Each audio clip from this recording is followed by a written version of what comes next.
Good day and good evening and welcome to Dailies Hangout stream, but with only 5 buttons per player. Now, that is something that I understand a lot of people have had a hard time completely grasping. What exactly does that mean?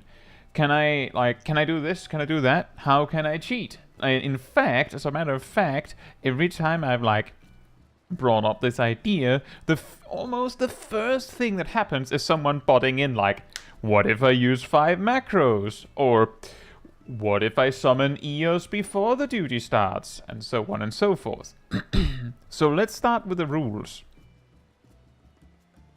Rule 1, no macros, as in not allowed.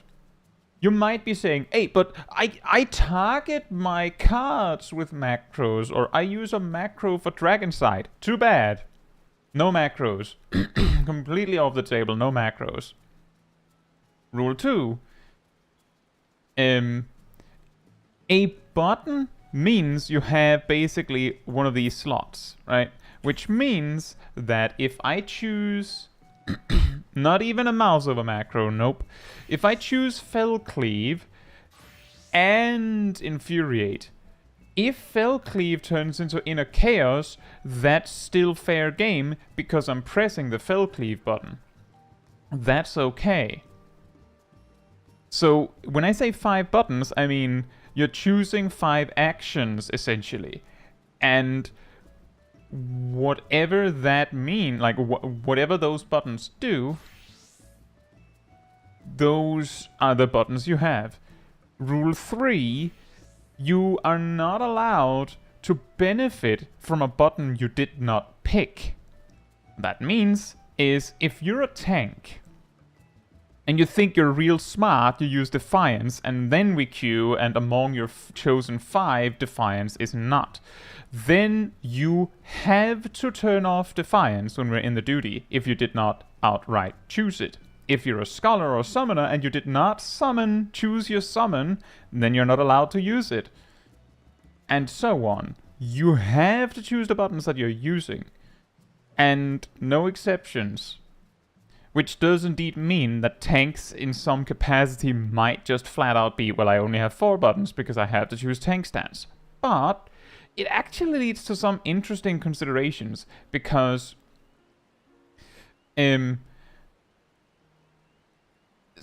least one person already came up with, well, I could make this work without the tank stance and things like that, which is something that we wouldn't have come up with if tank stance was free.